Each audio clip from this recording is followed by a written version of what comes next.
अभी कुछ सज्जनों ने पूछा था कि कुछ पुराने पारखी संत जीव कहते थे, आत्मा नहीं। बीजक के पाठफल में जो संत लिखे हैं 9 साखियां कुल हैं, लेकिन पूर्ण पारखी संत थे। अस्ति आत्मा राम है, मन माया कृत नास्ति, या कि पारख लहे जथा बीजक गुरुमुख आस्ति। अस्ति नाम होना है, आत्मा राम है, अस्ति है, सत है, और मन मायाकृत नास्ति नहीं है। मन से जो रचना है वो क्षणिक है। या कि पारख लहे यथा, इसकी परख जैसे है वैसे लख है। यथा नाम जैसे है वैसे लख है। यथा नाम यथार्थ भी होता है, एक ही बात है अर्थ। बीजक गुरुमुख आस्ति, बीजक गुरुमुख वाणी है, उससे परखो। एक ही साखी काफी है। जीव, आत्मा, ब्रह्म, अल्लाह, खुदागाड, सारे शब्दों का एक ही अर्थ है, आपकी सत्ता, आपका होना। इसलिए शब्दों से घृणा न करो। एक प्रवाह था, पारखी संत सोचे कि ये सब शब्द लेंगे उससे मिल करके गड़बड़ हो जाएगा, इसलिए बहुत कसा। परंतु परम पारखी सदगुरु कबीर मेल मिलाप को लेके कहे, राम राम भी कहे बराबर। जितना राम कहे वो सब खंडन में नहीं है। राम उन्होंने अंतरात्मा को कहा।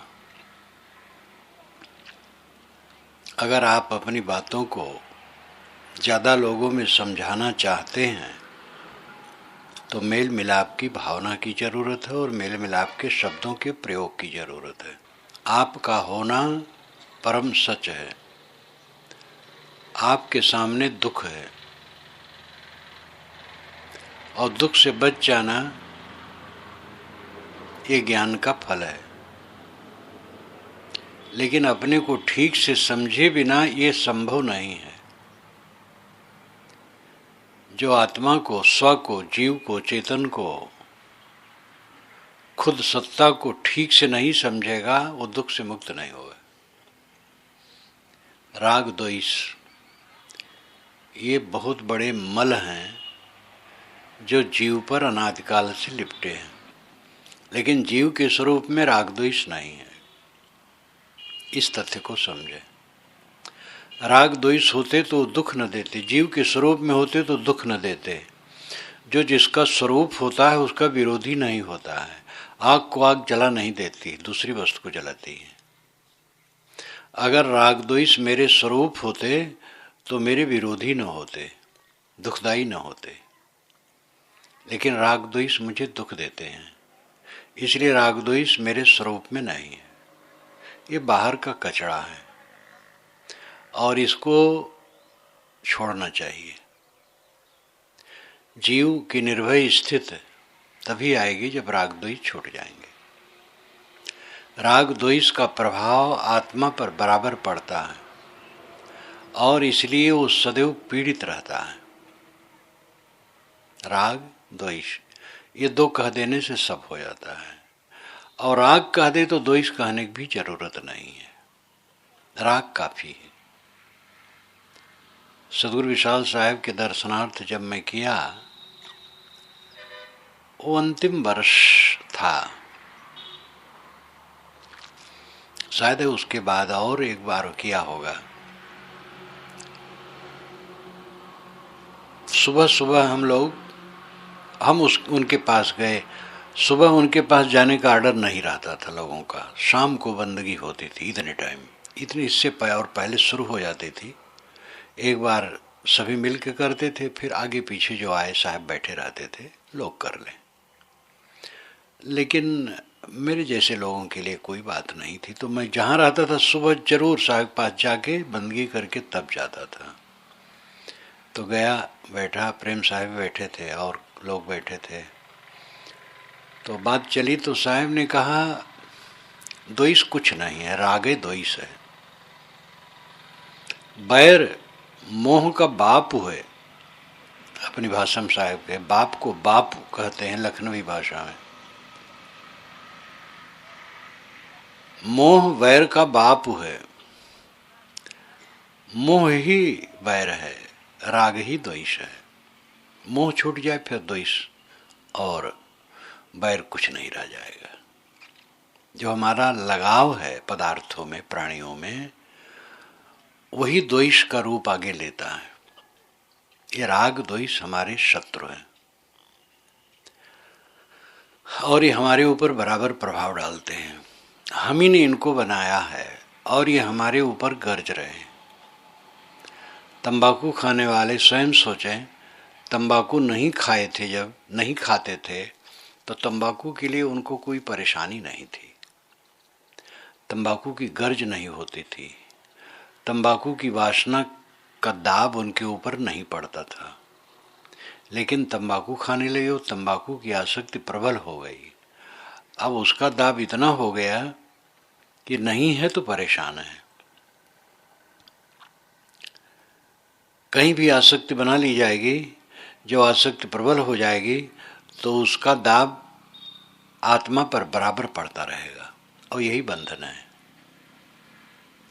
जब सब दाब खत्म हो जाए तब जीव मुक्त हो जाता है। और मुक्ति मरने पर नहीं, इसी जीवन में है। जो इस जीवन में आज मुक्त है बस आगे मुक्त है, आज बंधन में आगे बंधन में है। जीत न तरो मुए का तरियो, जीते जो न तरे, जीते जीते तरना है। राग द्वेष के फंदे हमारे चित्त से एकदम कट जाएं, ये प्रयास सबको करना चाहिए। इसीलिए ज्ञानियों ने बताया कि अपना हृदय सरल बच्चे की तरह रखो। बच्चा एकदम सरल, ऐसे सरल रखो। वक्र रहोगे इसका मतलब राग द्वेष पाले हो। टेढ़ापन, अहंकार, हठ, दुराग्रह, ये तो राग द्वेष के लक्षण हैं। सरल चित्त हो जाना एकदम राग द्वेष की निवृत्ति है। स्वरूप को ठीक से समझे बिना राग द्वेष की निवृत्ति नहीं होती। जब ये समझ में आ जाए कि मेरा स्वरूप निर्मल है, मौलिक तत्व मेरा निर्मल है, मौलिक यानी मूल संबंधी, आत्मा का जो मूल तत्व है, असलियत है, वो निर्मल है। मल हमारी गलत आदत से बना है और उसको इसी जीवन में साफ करना है। साधक को खटकता है, अगर उसके मन में कहीं राग आ जाए तो खटकता है, उसको कांटे के समान खटकता है। अगर कहीं द्वेष उसके चित्त में, द्वेष की रेखा भी आ जाए किसी के लिए, तो चित्त खटकता है और उसको दूर करने के लिए वो दृढ़ प्रतिज्ञ हो जाता है। कैसे आया? इसीलिए धर्म की सर्वमान्य परिभाषा ये की गई है, आत्मना प्रतिकूलान परेशान न समाचरेत। जो आत्मा के प्रतिकूल है वह दूसरे के साथ आचरण न करे। जो हमें दुख देता है वैसा ही व्यवहार दूसरे के साथ हम कैसे कर सकते हैं अगर ज्ञान है तो? ईर्ष्या करना, द्वेष करना, क्रोध करना, गाली देना, कटु कहना, चीज छीनना, नीचा दिखाना किसी का, नहीं ज़्यादा थोड़ा अवमूल्य नहीं कर दिया गया तो मन की ईर्ष्या है। किसी के सद्गुण को सह नहीं पाए, वो कहे कि हाँ सद्गुण तो है लेकिन ये कमी है, तो उसकी कीमत जो घटा दी गई वो हमारे मन में ईर्ष्या का लक्षण है। कहीं तथ्य बताना हुआ, सरल ढंग से बताया गया, वो बात अलग है। लेकिन ज़्यादातर ये होता है कि अपने मन में सहन नहीं होता है दूसरे के सद्गुण, तो ईर्ष्या का लक्षण है। श्री विशाल साहब ने कहा है, सच्ची समझ संशय रहित पारख निजे दुर्गुण रहे। सच्ची समझ है और संशय से रहित है और अपने में पारख का बोध है, लेकिन दुर्गुण अभी है। समझ सच्ची हो गई है, संशय रहित बोध हो गया है, परख दृष्टि हो गई है, लेकिन अभ्यास अभी कच्चा है, तो दुर्गुण है। इसलिए वो दुर्गुण को नहीं रहने देना चाहिए। और अपने अपने मन को सब देख सकते हैं, दूसरे के मन को कोई नहीं देख सकता है। दूसरे के मन को हम अनुमानिक ढंग से जान सकते हैं। जैसे कोई खिन्न है, बराबर खिन्न रहता है इस समय, तो अनुमानिक ढंग से हम जान सकते हैं कि इसका चित्त खिन्न है, दुखी है। क्या कारण है ये हम नहीं जान सकते हैं। जब कारण पता चलेगा तब पता चलेगा। कई कारण हो सकते हैं।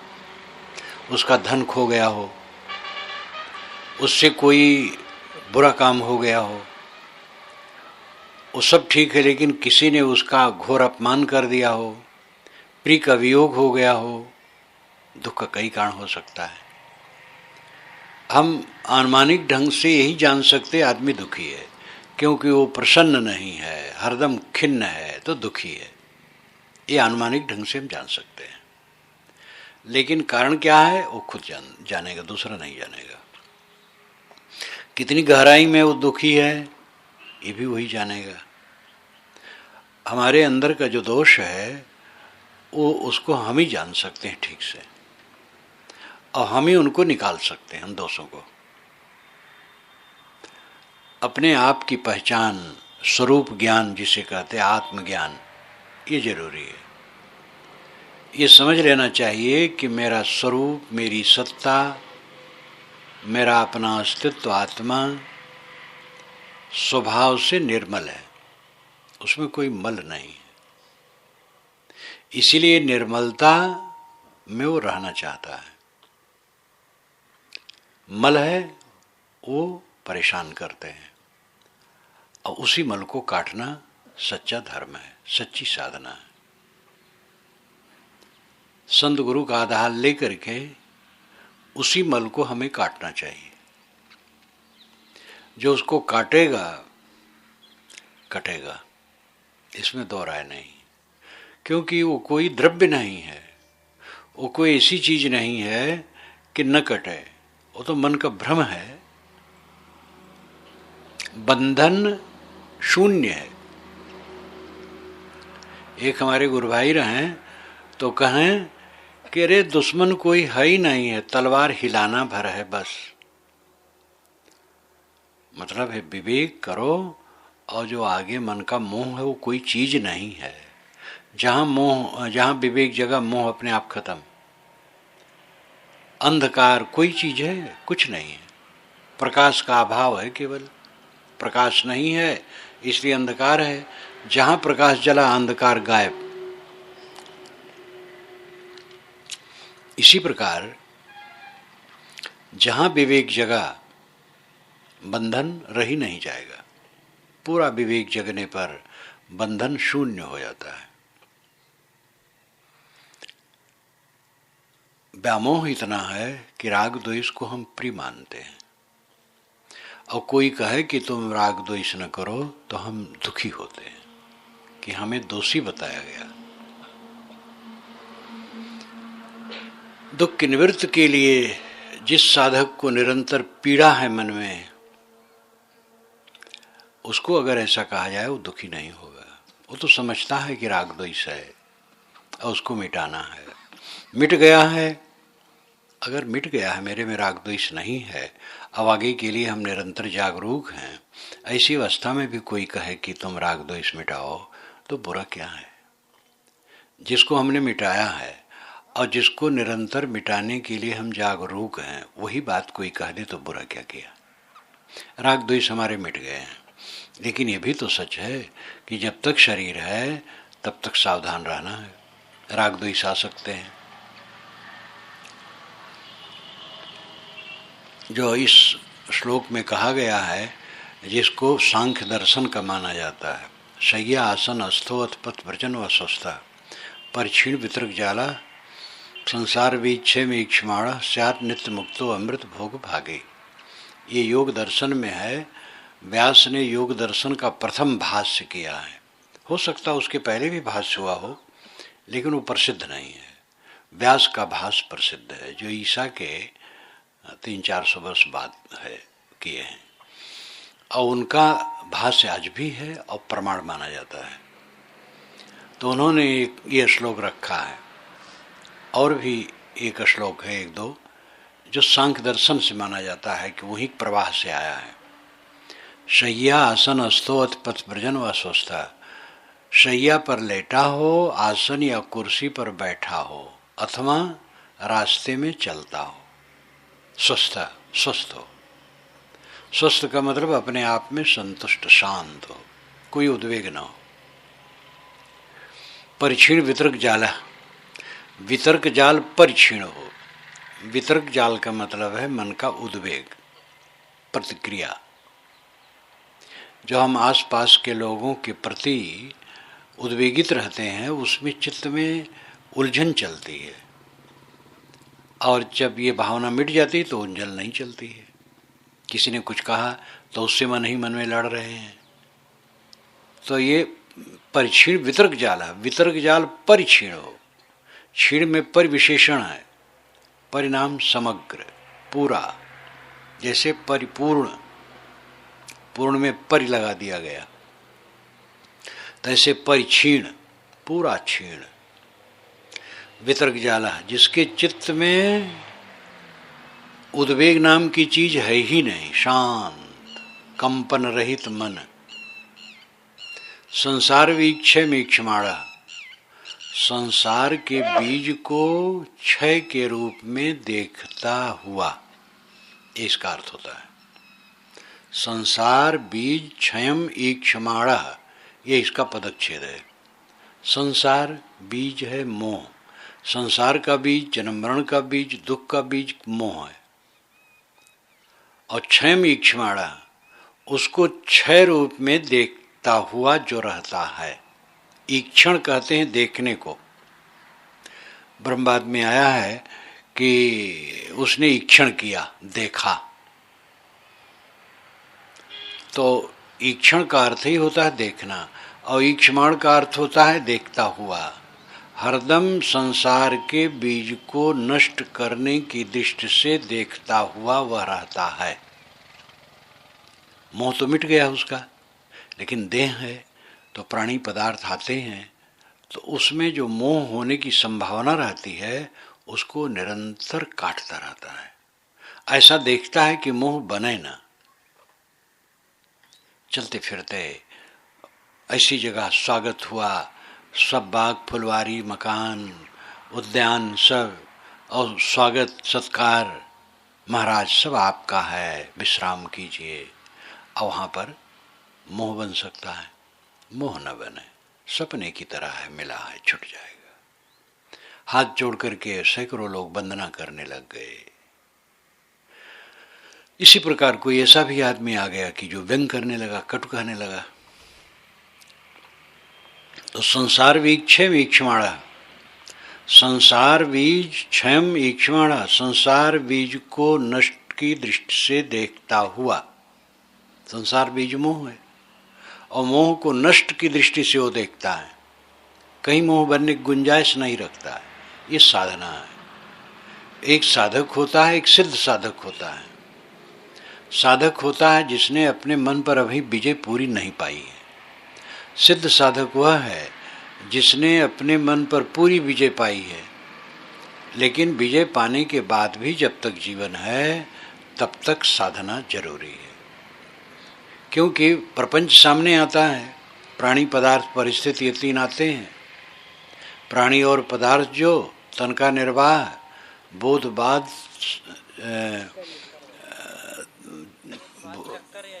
बोधबाद चक्कर यही बिरला पावे था। ये विशाल वचनामृत की अंतिम साखी है। प्राणी पदार्थ और शरीर का निर्वाह, बोध के बाद ये तीन चक्कर है। बिरले इसमें था पाते हैं, इसी में लोग उलझ जाते हैं। देह निर्वाह में उलझ गए और प्राणी पदार्थ में उलझ गए। तो जब तक जीवन है, जीवन मुक्त को भी साधना से रहना है। जीवन मुक्त पुरुष जिसके राग द्वेष मिट गए हैं, जिसका चित्त प्रशांत है और स्वरूप भाव में लीन है, आत्मलीन है, सब समय आत्माकार है। लेकिन देह जब तक है तब तक उसे सावधान रहना है। प्राणी मिलेंगे, पदार्थ मिलेंगे, परिस्थितियां मिलेंगी, जीवन गुजर करना है, सबके बीच में रहना है। इसलिए समता से रह करके शांति मिलेगी।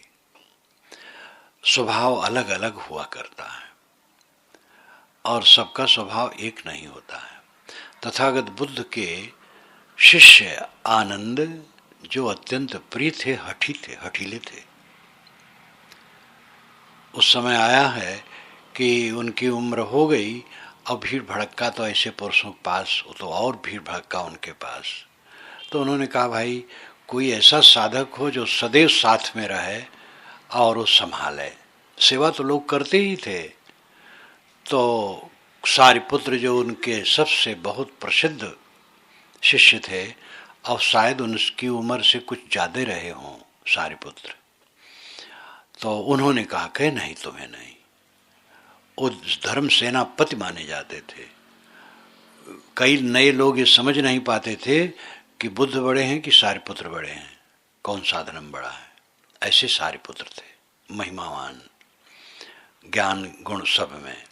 तो उन्होंने कहा मैं सेवा में रहूं। कहे नहीं, तुम्हें नहीं। तो कई लोग कहे, तब किसी ने आनंद से कहा, तुम क्यों नहीं कहते हो? कहे हम क्यों कहें, भगवान को सेवा लेनी होगी, हमसे खुद कहेंगे। तो बुद्ध ने कहा, अच्छा भाई आनंद, तुम सेवा में रहो। कहे लेकिन 5 शर्त है, ये शर्त आप माने तो रहूँगा, नहीं नहीं रहूँगा। कहे बताओ। तो 5 शर्त उन्होंने कहा। आपके लिए उत्तम भोजन, भक्तों यहाँ से, आप भक्त लोग प्रेमी हर समय होते हैं, तो स्वयं है सदगुरु महान पूज्य के लिए थोड़ा और कुछ बना लो, अच्छी चीज़ जो मानते हैं दुनिया में। अब अच्छी चीज़ का है, बस जानते हो सब। तो ऐसी चीज़ आवे तो उसको मुझे न दें, और अपनी कुटी के अंदर में मुझे कभी आसन न दें। और कोई आया है दर्शनार्थी और मानो दर्शन कराना है और भगवान को अभी सुविधा नहीं है दर्शन देने की, और मैं सोचूं कि उसको दर्शन देना चाहिए, दूर से आया वो जाना चाहता है, ऐसी स्थिति है, तो मेरी बात भगवान मान लें, दर्शन दे दें। और उत्तम कपड़े आते हैं उन्हें दे।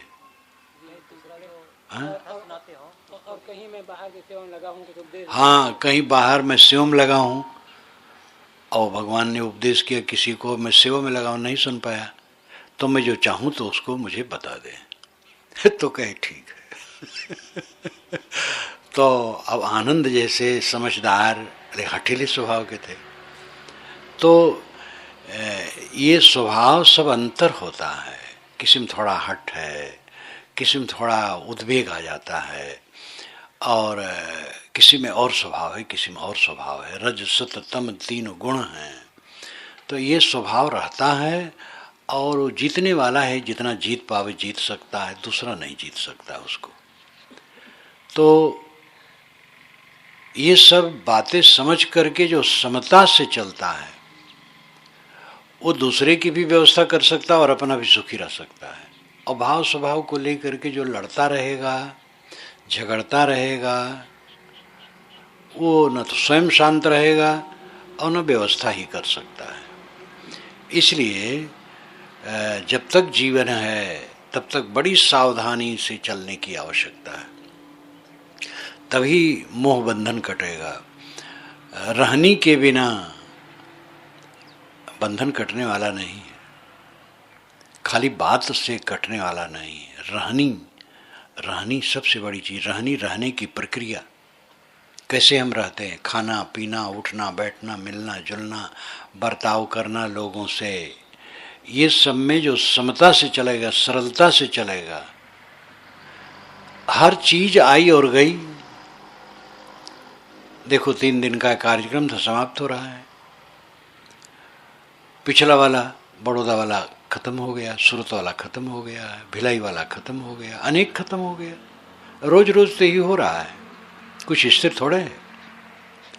जो सब समय सब कुछ को क्षणिक समझता है और ये दृष्टि बनी रहती है तो आग्रह वो नहीं रखता, आग्रह में नहीं रहता, सरल रहता है। किस चीज को लेकर के हम मन में बांधें और किसके लिए बैर करें, किसके लिए मोह करें? कुछ रहने वाला नहीं, सब भाग सब भाग सब भाग। इसलिए वो सरल चित्त से शांत होकर के रहता है, दुख रहित उसका जीवन हो जाता है। आत्मा जो अपना अस्तित्व है वो मल रहित है। मल में दुख है, राग द्वेष मल है और उसी से दुख प्राप्त होता है। हमारा स्वरूप निर्मल है, उस निर्मल स्थिति को बनाने का काम करो। सारा काम उसी के लिए, दुख रहित होने के लिए सारा काम है। बहुत दुनिया की चीज बढ़ गई, मन दुख रहित नहीं हुआ तो क्या हुआ? और जिसका मन दुख रहित है उसके लिए क्या कमी है? इतने ध्यान दो कि पेट भर जाए और तन ढक जाए, सोने की जगह मिल जाए और मन निर्मल रहे, तो और क्या चाहिए? लोग कहेंगे वाह इतने भर है, और चाहिए? हम संसार में हैं। दूसरे की बिल्डिंग ऐसी है, हमारी बिल्डिंग वैसी नहीं, हमें वैसी बिल्डिंग बनवाना है। दूसरे कार ऐसी है, हमारी उस पास वैसे नहीं, हमें ऐसे कार लाना है। तो ठीक है, करो, कराओ, कौन रोकता है? सब तो कर ही रहे हैं। आपके पास है, बड़ी बिल्डिंग बना लो, कार बड़ी खरीद लो, कोई बात नहीं है। और नहीं पैसा है, उसमें दिमाग जला रहे हो तो क्या फायदा है? तो अहंकार करने से कोई भौसेता रहेगा? दुनिया का ठाट जमा करके कोई भौसेता रहा है? ठाट तो सबके पास है। एक जो झोपड़ी वाला है उसका भी अपना ठाट है, उसका भी अपना ऐश्वर्य है, झोपड़ी का ऐश्वर्य है। साइकिल वाला है, साइकिल का उसका अपना ऐश्वर्य है।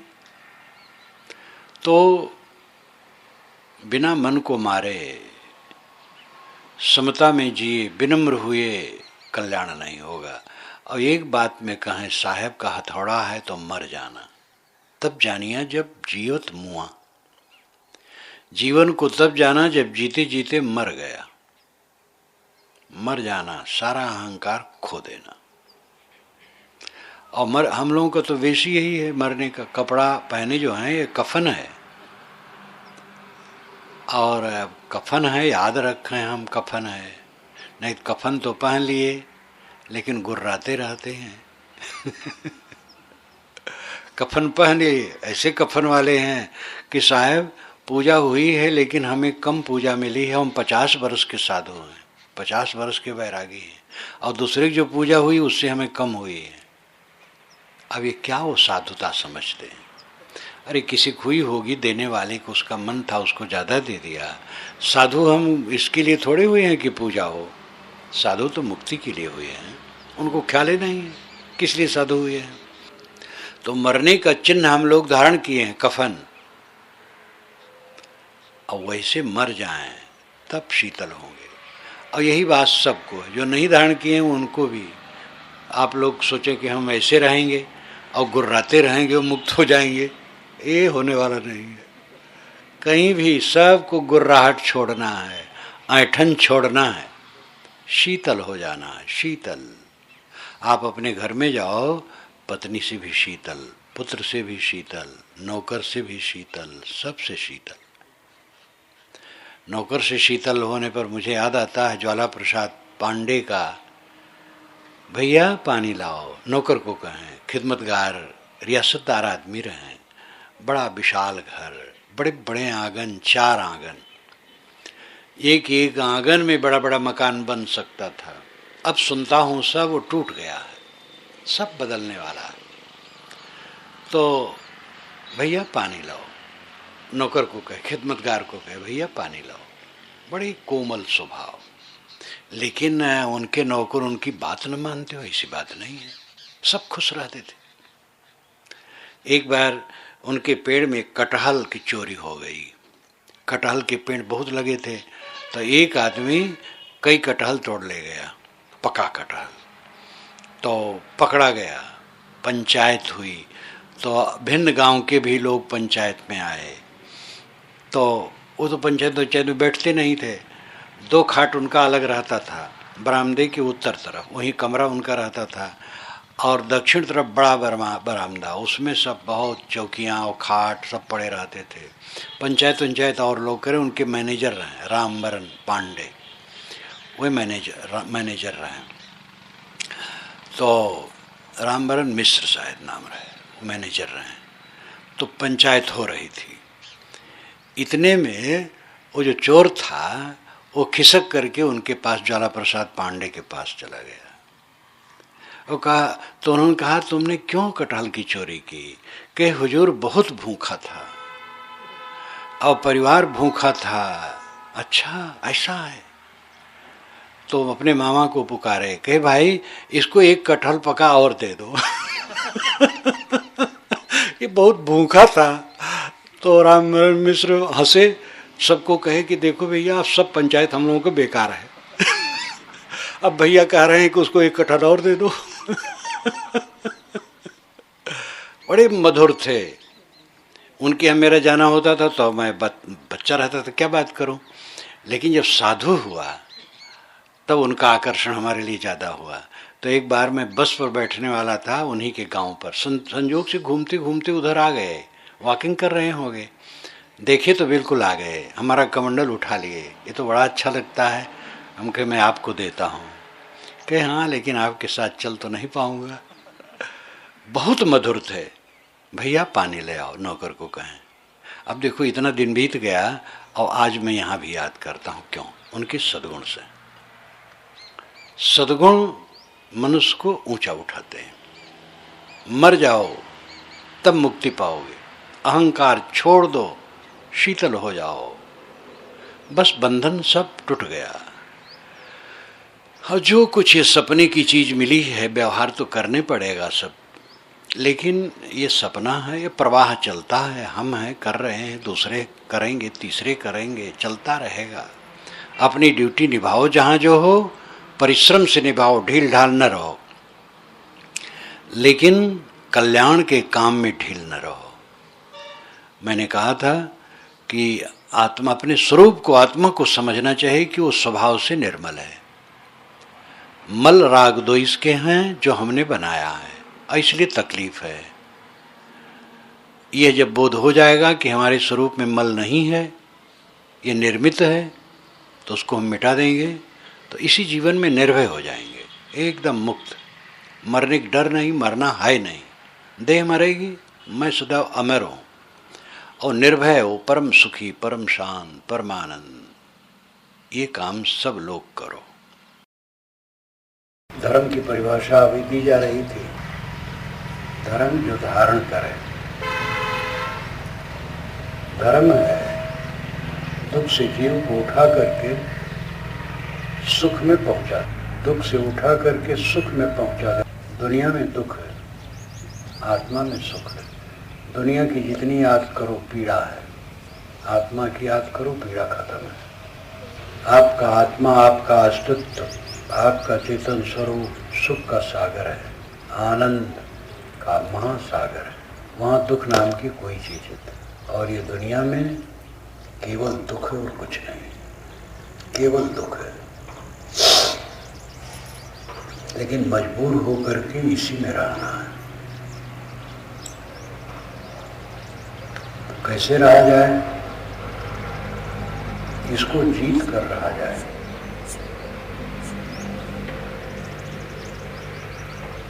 अगर हार कर रहा जाएगा तो दुख ही दुख रहेगा। अध्ययन के केवल 2 विषय हैं, स्व और पर। स्व आत्मा और पर ये जड़ जगत। आप है और आपके सामने दुनिया है। देह भी दुनिया है, देह से लेके सारा संसार दुनिया है। और ये उबड़ खाबड़ है, परिवर्तनशील है, विकारी है, बदलती है दुनिया, हरदम बदलती है। चीज़ें बदलती हैं, मनुष्यों का मन बदलता। जो प्रेमी हैं उदासीन हो जाते हैं, विरोधी भी हो जाते हैं। विरोधी उदासीन हो जाते हैं, प्रेमी भी हो जाते हैं। ये बदलता रहता है। मनुष्य का चित्त स्थिर नहीं है, बदलता है। और देह बदलती है, चीजें बदलती, सब बदलता, सब बदलता। ऐसी बदलाहट की जगह में हम लोग बैठे हैं। पानी की धारा पर कोई बैठना चाहे कैसे बैठ पाएगा? पूरा संसार पानी की धारा की तरह बह रहा है, और इसी में हम आसन जमाना चाहते हैं। भंवर जाल में आसन माड़ा, चाहत सुख दुख संग न छाड़ा। भंवर जाल में हम आसन जमाएं। भंवर का जाल है पूरा संसार। पानी में भंवर होता है, वो घूमता रहता है, घूमता रहता है, घूमता रहता है, और उसमें जो प्राणी पदार्थ पड़े उसी में डूबते रहते हैं। पूरा संसार भंवर है, और इसी में हम जमाना चाहते हैं आसन। कैसे जमेगा? भंवर में कहीं आसन जमेगा? भंवर उठा उठा के डुबाएगा, फेंकेगा। हम जमा के तो बैठना चाहते, लेकिन जम नहीं पाते। राजे महाराजे जम नहीं पाए, उखड़ करके बह के चले गए। बाबर गरजा, और वो बंगाल से लेके काबुल तक सड़क बनवाना चाहता था, और एक राष्ट्र कायम करना चाहता था, लेकिन मर गया। उसका लड़का हुमायूं बड़ा शीलवान सज्जन निकला। उसके बाद तो अकबर आया, बहुत प्रतापवान था।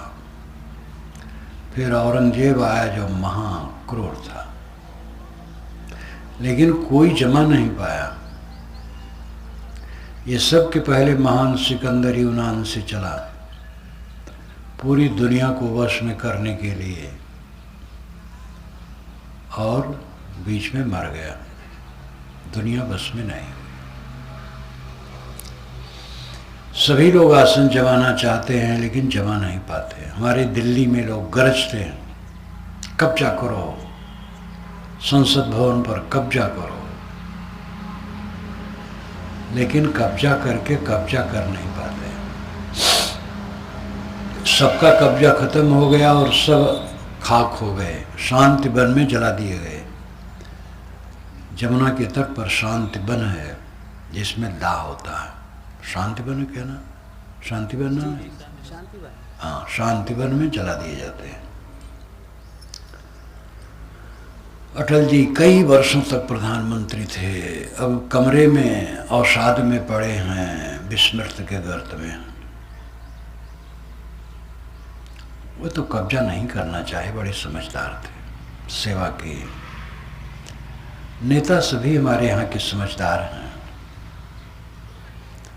वे सब सेवा किए, लेकिन सब चले गए।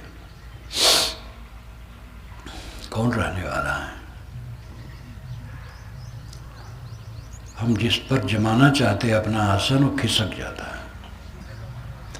जिस पर कब्जा करना चाहते वो मुट्ठी से निकल जाता है। गीला साबुन जैसे हाथ से सरक के बाहर चला जाता है, वैसे सब चीज़ें भाग जाती, कुछ रुकती नहीं। और इसी में हम जम के बैठना चाहते हैं, अधिकार जमाना चाहते हैं, तो पीड़ा के सिवा क्या होगा? सारा संसार पीड़ा से पीड़ित है। दुनिया में मन लगाओ, रात दिन चलो, आत्मा में मन लगाओ, शीतल रहो। दुनिया में मन न लगाओ। दुनिया का काम करना पड़ेगा, बिना काम किए कैसे चलेगा? खाना कैसे मिलेगा? खाना, पहनना, आवास, ये सब की ज़रूरत है।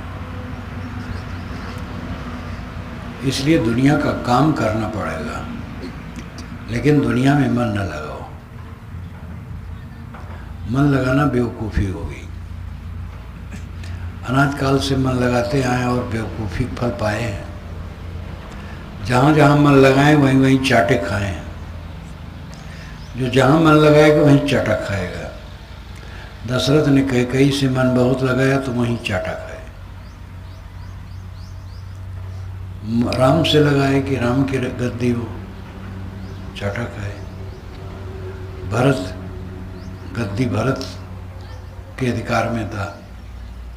कैकेयी की शादी हुई थी तो कैकेयी नरेश ने दशरथ से हरा लिया था कि कैकेयी से उत्पन्न बच्चा गद्दी पर बैठेगा, जब ये मान लो तब मैं कैकेयी दूंगा।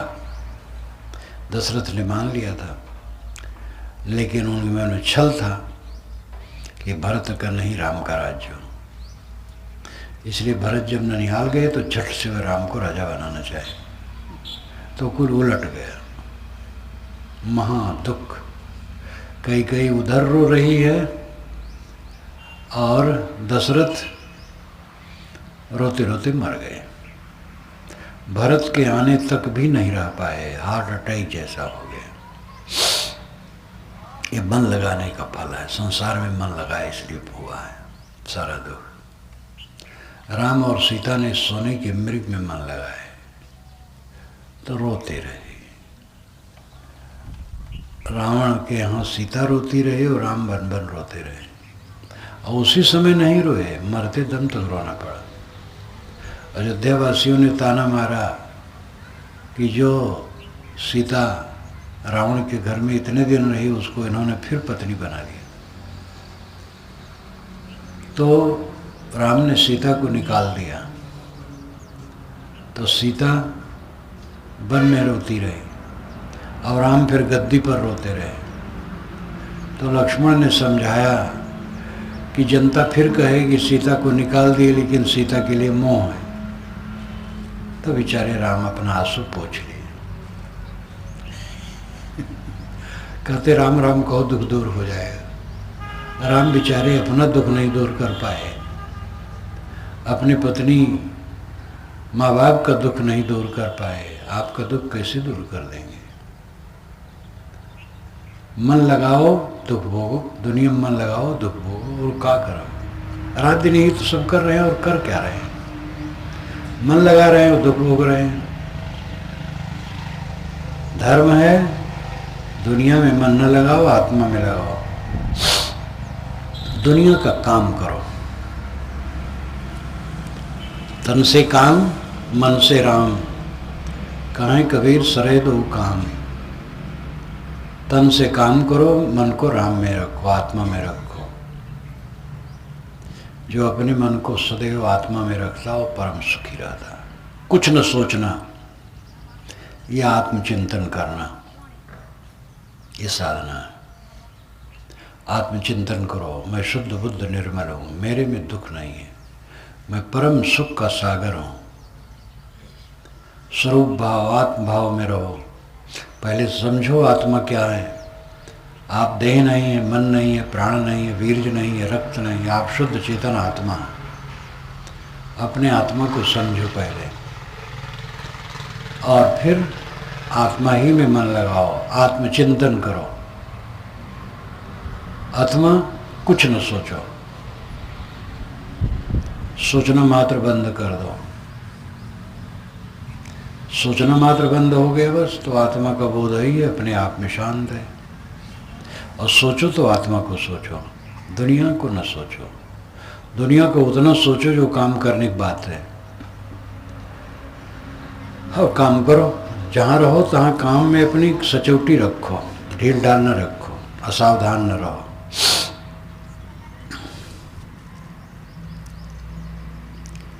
लेकिन मन को आत्मा में रखो, आत्मचिंतन करो या कुछ न सोचो। तो धर्म है दुख से उठाकर सुख में जो पहुंचा दे, वो धर्म है।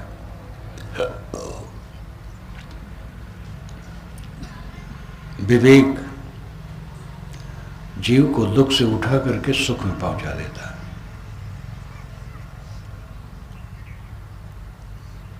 मन सायर मन सालहरि बोड़े बहुत अचेत, काहीं कबीर दे बाँची हैं जाके हृदय विवेक। मन समुद्र है इच्छाएं तरंगे हैं, उसमें बह करके अविवेकी डूबते हैं। जिनके हृदय में विवेक है वो बचता है। विवेक अलग करने की क्षमता, अपने आप को देह और संसार से अलग करने की क्षमता।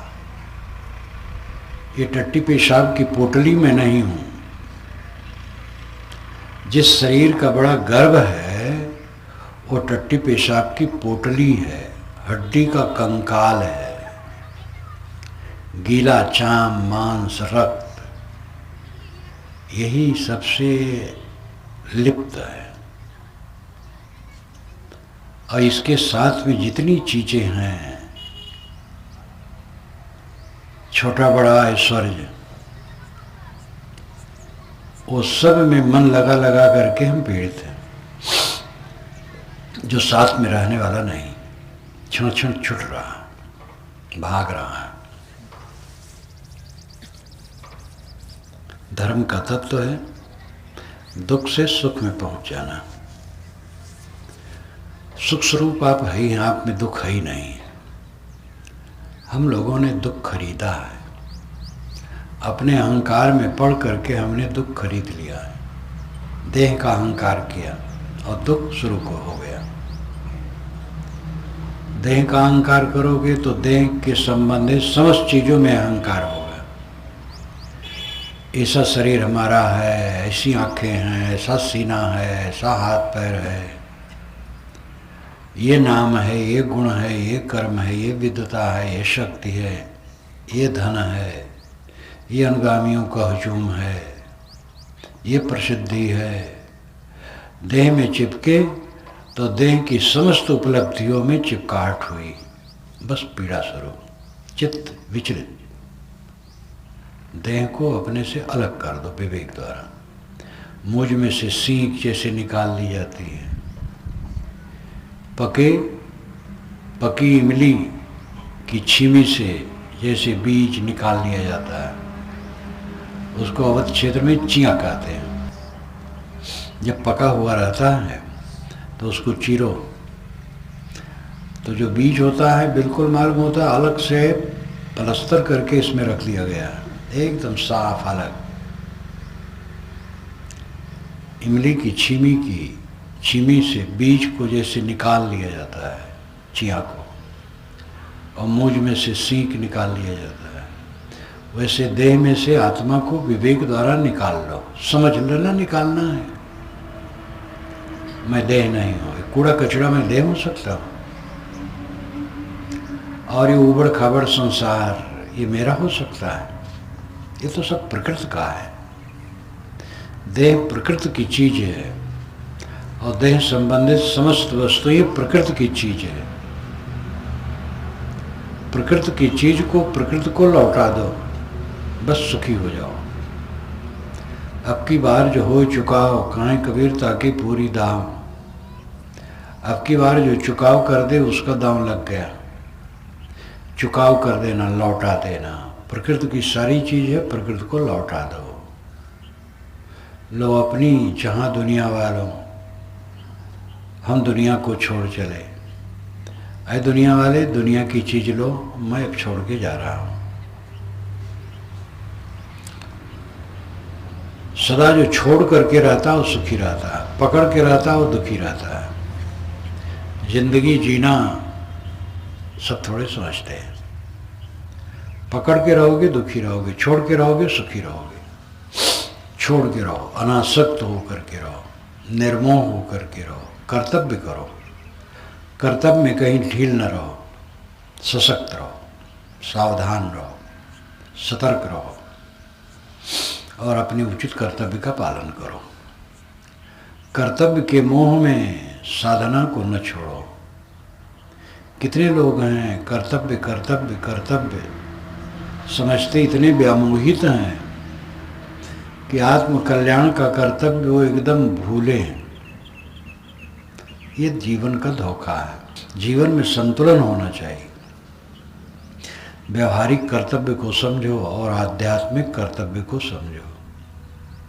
व्यवहार भी अध्यात्म के लिए है। ये जितना दुनिया का प्रपंच है ये किस लिए है? आपके लिए है। अब आप कौन है? अपने को समझते ही नहीं है, तो जीवन भर माटी गोबर इधर से उधर करते रहते हो, इसी में अपने को कृतार्थ मानते हम सफल हैं।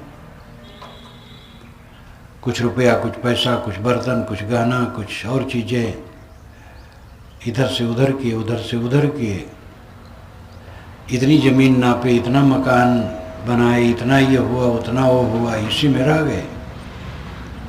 अपने को पहचाने ही नहीं, अपने को समझे ही नहीं। तो कर्तव्य करो, लेकिन कर्तव्य के मोह में आध्यात्मिक कर्तव्य को सभी भूले हैं। आध्यात्मिक कर्तव्य समझो, आत्मा का कल्याण। व्यवहार का काम करो और उसमें एक मर्यादा रखो, जिससे रोज फुर्सत निकाल के अलग बैठ सको। नींद खुली और जब तक सोए नहीं रात में भाग भाग भाग भाग, केवल भाग, केवल भाग भाग रहे हैं कर्तव्य के मोह में। एक क्षण भी बैठ करके आत्मचिंतन नहीं है, ये कर्तव्य नहीं है, घोर अज्ञान है। व्यवहार का काम करो और अपने को एक बार, दो बार, तीन बार अलग करो। अकेले में बैठो और सोचो क्या कर रहे हो, दुखी हो कि सुखी हो। दुखी हो तो तुम पापी हो, सुखी हो तो पुण्यात्मा हो। ये बहानेबाजी बेकार है। दूसरे कारण दुखी है। दूसरे कारण क्या दुखी हो? अपने अहंकार के कारण दुखी हो। दूसरे तो जैसे समझेंगे वैसे बोलेंगे, करेंगे, बरतेंगे। और ये पूरे संसार में सब समय रहा है। सबके मुंह को बंद करके और सबको ठीक करके आप ठीक हो सकते हैं कभी? दुखी हो तो आपका पाप है। आपका पाप आपको दुख देता है। हमारा पाप सर्वथा मिट जाए, दुख खत्म हो जाए। हमारा महापाप है हमारा अहंकार, देहाभिमान।